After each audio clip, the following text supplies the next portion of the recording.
Hello, welcome back. It's episode 25. It's August the 23rd, Friday. Just about to hit the bank holiday weekend. You might not be listening to this if you're stuck in traffic on the motorway, but I feel sorry for you if you have. I've been that person many times, so you just can't leave at normal times now to go. You have to go like a few days before, try and fucking beat the rush if you want to go on holiday for the bank holiday. Don't go catching the trains out of London because some bright spark decided to do engineering works on the London lines. So if you're trying to get away this weekend on the train from London, you're going to be sorely mistaken because they've decided to do loads of engineering works and all the trains are cancelled. So pushing more people onto the roads. What are you going to do? You might as well just stay home. The best thing to do, stay home bank holiday weekend, go away the next weekend, book the Monday off, go to think smart. Can't do it like the old days, too many people, too many cars, hot weather. As soon as the hot weather comes, everybody's fucking but there's nothing worse, is there? I'm meant to be reading the news. There's nothing worse, is there, than sitting on a motorway in the boiling hot heat or sitting in solid gridlock traffic. Oh, it's the worst. I've done it many times. I've made schoolboy error many times, left too late. So hopefully you're not watching me and you're away, or you're not listening to this and or you can listen to it. You can listen to it in your car. This might keep you company. Turn me on in your car. Turn my podcast on in your car. Take it with you. Maybe I haven't even got an audience. I'm talking to nobody at the moment, so I'm practicing. This is what I'm doing. I'm practicing. So next year, when the bank holiday comes and I have the same conversation, I'll say, "Turn me on in your car." And everyone goes, "That's a good idea. Let's depress ourselves even more." No, right. We're going to get on to the news. Remember the podcast? Trying to sort it out today. Might be on Spotify today. You never know. I'm going to get all professional. Make it seem like I'm doing, I'm the real deal. If you can't, what does it say? Until you are, pretend that you are, something like that. Pretend that you're the real deal until you actually become the real deal. Or just carry on. I'm a pretender. I don't care. So we talked yesterday about Boris Johnson with his foot up on the table. Turns out it was fucking bullshit for nothing. I thought he was laughing a bit, but it was a joke picture for the cameras. So I think, and that's what they've said today anyway, it was a joke picture for the cameras. So people jumped the gun on that and started calling him a untidy oaf and all that kind of stuff because he put his foot up on the table. He looked like he was scraping shit off his foot, didn't he, on the fucking edge of the table. So, but apparently it's an in-joke between him and Macron, so I don't think it was actually as negative as what people have passed around. So a positive, well, I don't know, a positive. Will Prince William has caught, after all the hassle with Prince Harry being the eco-warrior jet set, Prince William has caught a flight to a Flybe flight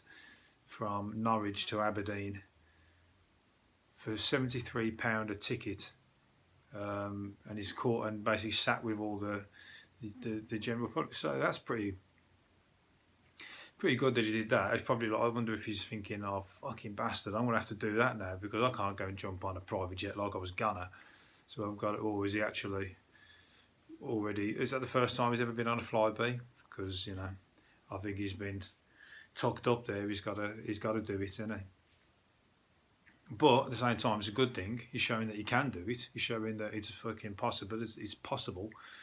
And I don't think Flybe have first class or anything like that, do they? So you've got to go with everybody. So it's probably not ideal, but well, you're just a person at the end of the day. You're not fucking nobody special. It's just all the fucking noises on there who hassle you, innit? Who want to have the photo and fuck around. If you go, maybe not on Norwich to Aberdeen. It's hardly like the stag party fucking flight of the century, is it? But you couldn't imagine him flying on a flight to Magaluf or something like that, or so. But at least he's making an effort, making a statement, and rubbing his brother's nose in it a bit. So what's Prince Harry's move now? It's like chess move, that, isn't it? Prince Harry's got to. What's he going to do next time he catches a flight? Is he going to like carry on with the jet set? It's obviously that they've heard. It travelled up the distaste, if you like, at fucking people preaching when they living it up. Live it up, I say. As I said before, live it up, but don't preach.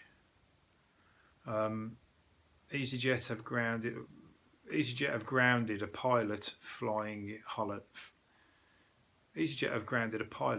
holiday jets in and out of the UK after he told pals that he's suicidal.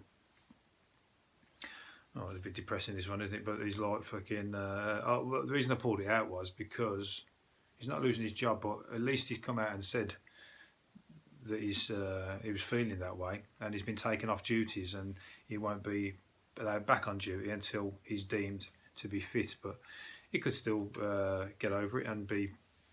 If he knows how to pilot, he knows how to pilot. You just have to have other people there who also pilot him with him, and not just leave him on his own in case he has a fucking turn, innit? But yeah, I just thought it was I don't know, it's a bit depressing, that one. I shouldn't really talk about that, but it just shows that even people in good jobs, good places, fucking got everything going for them. They have situations like that. A lot of times it comes from taking medication for shit like depression and stuff as well, you know what I mean? If you've seen the fucking long list of what's it called, side effects of things like on tablets like that, half of them are things like possible suicidal thoughts. So you might have been depressed and then you end up fucking further down the line. But I'm not saying this is the case here, but I'm just saying that at least he's speaking out about it. It must be a hard thing to do, to tell people, because unfortunately a lot of people do it too late, or don't do it, should I say. It's too late. So bank holiday anyway, let's get back on to more light-hearted things. Bank holiday, it's going to be hot. It's going to be hot. I'm staying home. I've already spoke about this just a minute ago, but I'm staying. I was going to work, but yeah, I have to work. These don't pay no money. Don't worry about that. I was going to work, but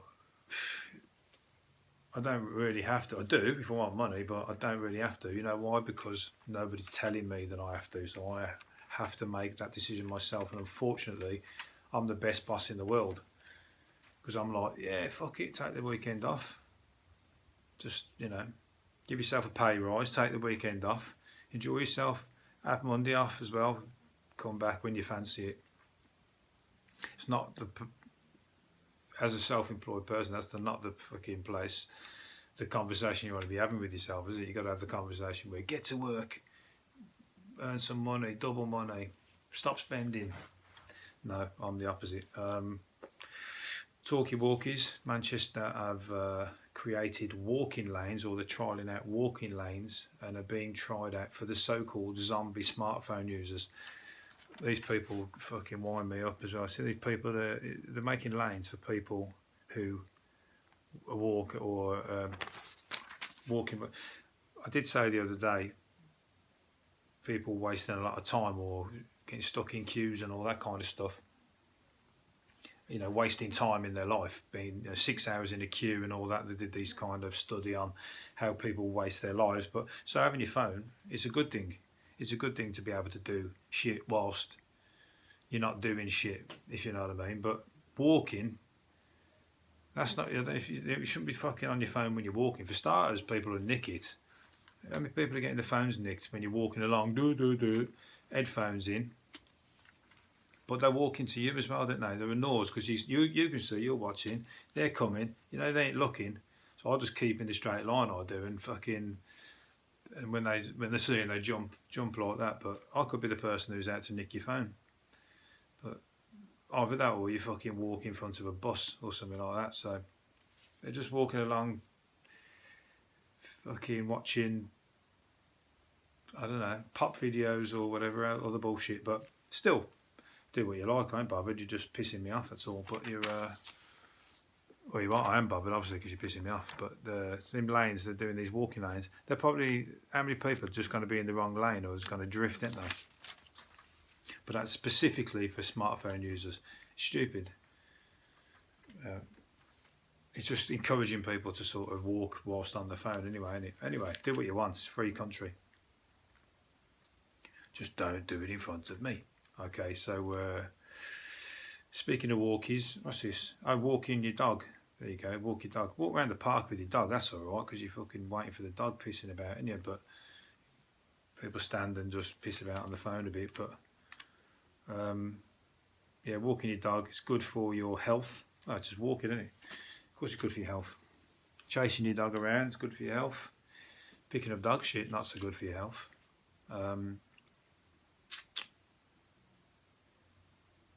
Not with you, well, not unless you wash your hands. Well, it is if you wash your hands.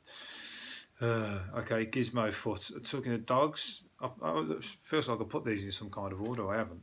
They're kind of having they're leading onto each other. A seagull has dropped a severed paw, feared to belong to the missing Chihuahua Gizmo. Remember the Gizmo a few weeks ago when seagulls hit the headlines and they've been on the headlines ever since? Well, he's only just dropped the paw. The gulls were spotted fighting over the remains in next to 30 miles away. Images of the paw appear to resemble the colouring that of the miniature dog. When I got closer, I was shocked to see it's a paw, and I thought, oh God, it looks either like a dog or a cat. Definitely not a rabbit's foot. When I got my, so yeah, doesn't necessarily mean it's his, but fucking hell, that means they've like ripped it apart. They're like lions, aren't they? I didn't think they did that, but just gulp it down. They must be tearing it up. I'm not going to go into it, but if it's not him, some other poor dogs are these met his maker, should I say. So yeah, be careful out there with your dogs, with seagulls. They'll certainly be fucking trying to go take people. I meant to read these stories.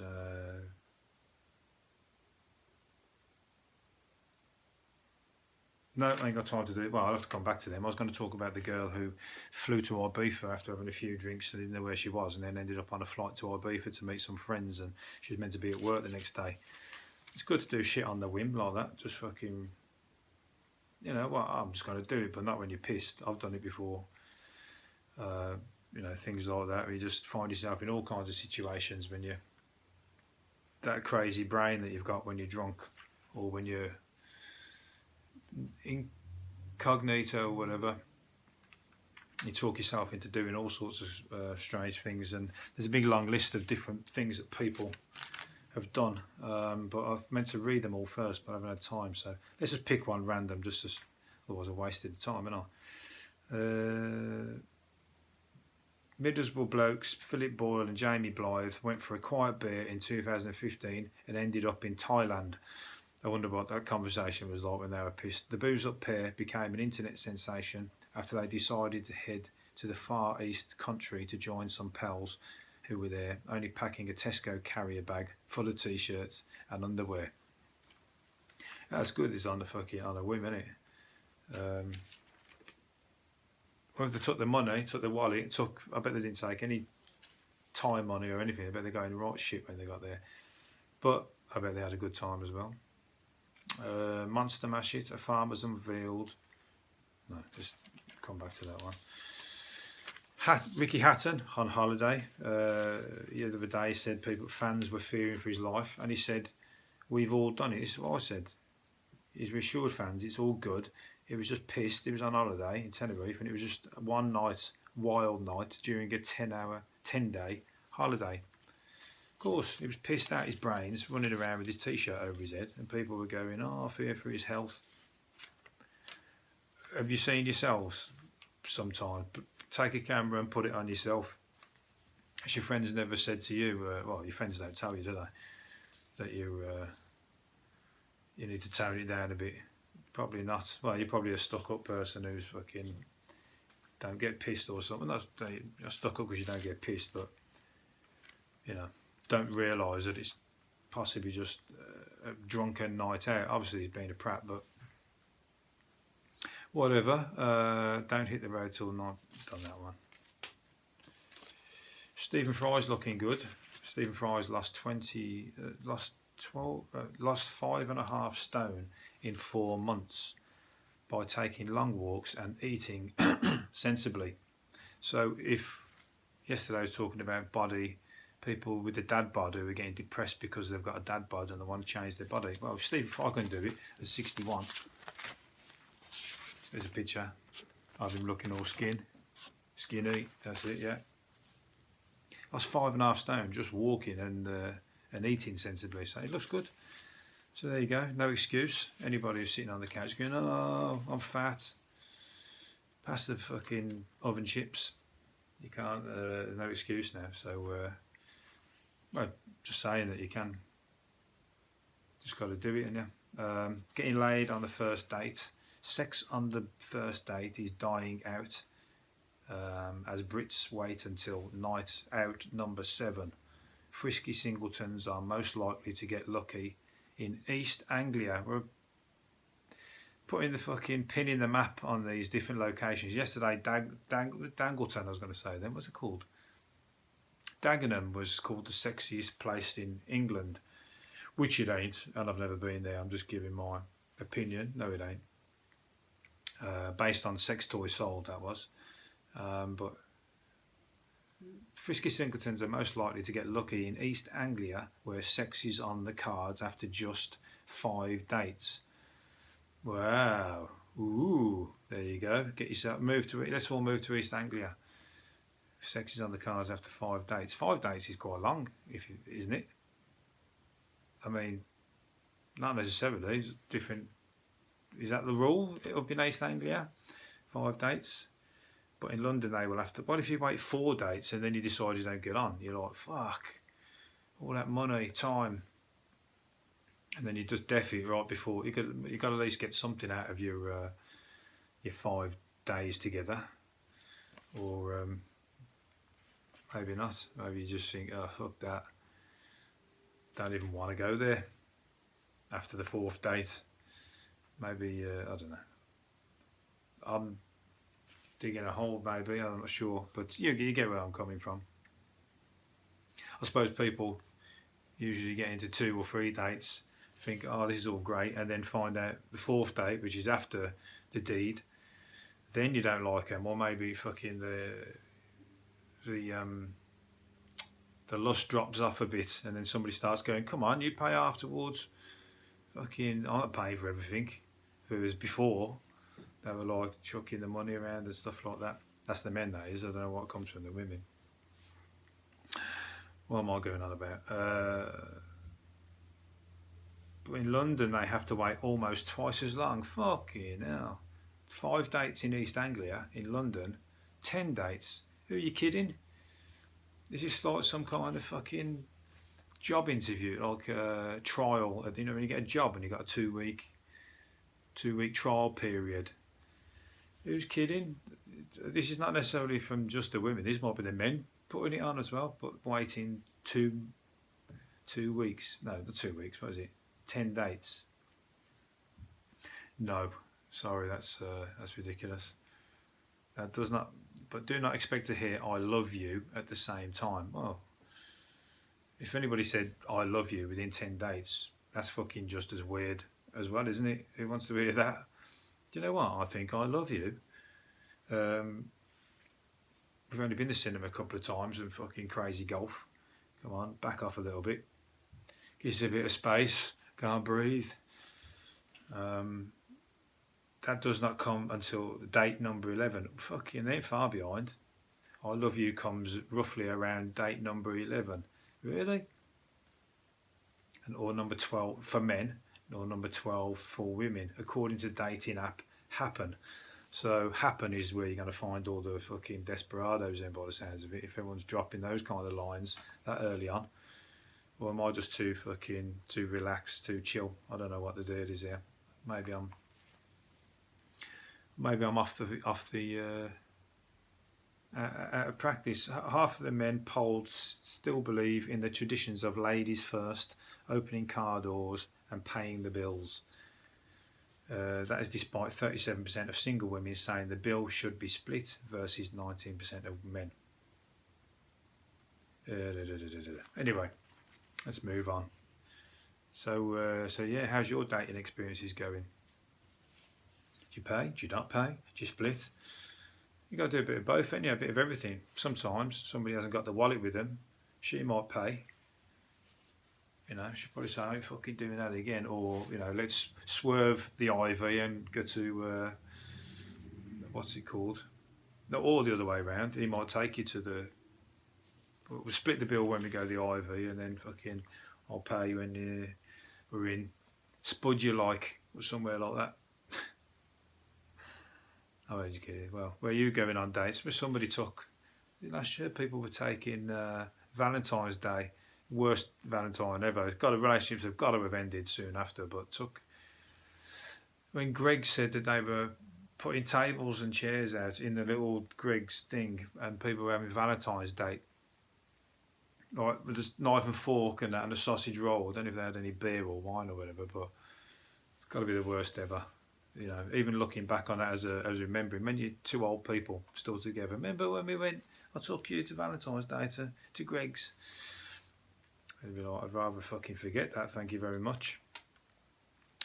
Shocked cops discovered a massive cannabis farm inside a disused town centre Woolworths branch. Police were called to the building as passers-by reported a strong smell. Grass. What the fuck what's it got to do with them? Passers-by called the building after passers-by reported a strong smell, and then they raided it, and saying it must have been a pretty strong smell. 2,647 cannabis plants. They also seized a gardener. Well, they called him gardener. Is that his profession prior to this? Or they called him this? They also seized Gardner Thorn Hang, whatever his name is, a Vietnamese, I think. But they called him a gardener, as in that's his profession usually, which is quite handy for that. He happened to be there doing that. Anyway, said to be a victim of human trafficking. Unfortunately, if you're going to close down all the buildings on the high street, somebody's got to use them for something.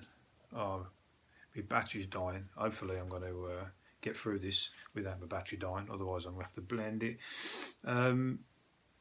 Yeah, well, you know, you're closing down the high street, so we've got charity shops and weed factories. So lower the rates, let somebody come back in and make a fucking go of a proper shop or start up, and then or legalise weed, and then that would have been a fucking massive. That would have been loads of profit. 2,647. The queue would have been round the corner. They'd been like a fucking Led Zeppelin concert. You know, the first week of weed legalisation. So how much money that shop would have took? North Korea has created a Tinder-style service for dating. Lonely hearts in North Korea are paying for love matches to be sent direct to their mobiles. This is only for people who can afford a mobile phone, apparently. So that's a little bit of westernisation creeping into North Korea, or civilization creeping into North Korea. So unless they're putting up and going, right, you've got to go with him. These are your matches. You take him. You take her. So unless it's forced matching. So yeah, you can go on the dating apps if you ever visit. You can visit North Korea now, can't you, on guided tours? I'd like to do that. Just because it's probably just a bit wacky. I like that. I want to go to Tokyo. It's my number one place. I want to go to Tokyo. I want to spend a month in Tokyo. I've not been yet because I think it'd be really expensive, but I want to go and spend a month there. Maybe I'll do a video blog of it, or not. Do one of these of visiting Tokyo, because you'd have a lot to say just from every day. It could trip you out, wouldn't it? Chris Moore's had to come out and say, reassure fans that he's not dead. He's got the same birthday as me. Well, same year, 1974. Oh yeah. Don't look it, I know. One claimed he died of injuries. This RIP thing, so it's obviously come out that somebody's started trending that he died, and somebody come out and said that he incurred from sexual implications with a squirrel. Another said it was aubergine related. So all the comedians are out in force on that one. Anyway, he's still alive. He just nobody's seen him probably. What's he do now? I don't know. So that's probably why. He was like, where's fucking Chris Miles? Is he dead? What a man who sent packages of white powder marked as anthrax to female MPs has admitted targeting 16 victims. The substances including flour intended to create a belief of noxious substance. Well, I actually thought it just said some bloke sent white powder to MPs first. I wondered how many of them thought, fucking hell, what's that? And like marched off to the toilet to fucking do a bit, you know. Maybe thought it was like, oh, one of my constituents was like, you know, thinks I'm doing a good job, is give me a bit of a pat on the back or whatever. You know, these MPs and their dodgy goings on. You heard about Michael Gove and all that, so it's all going on. You don't want to sniff anthrax though, do you? So good job he marked it with that, otherwise I bet somebody would have fucking give it a go. A nibbled donut on sale for £1 has gone viral on Facebook after being offered by Alicia May Ortman. So I can't get a fucking person to watch these videos or even know about me, yet a nibbled donut is famous. What are you going to do? The world's fucking upside down, so I've got to think about my marketing of these things. Maybe I'm going to have to start nibbling shit and offering it for free, and maybe I'll start getting an audience or something. Fuck knows. Fleabag star Phoebe Waller-Bridge uses 33 swear words in her one-woman stage version of the hit TV show. The 34-year-old bombards audiences with the uses of fuck, or whatever else, and loads of other things.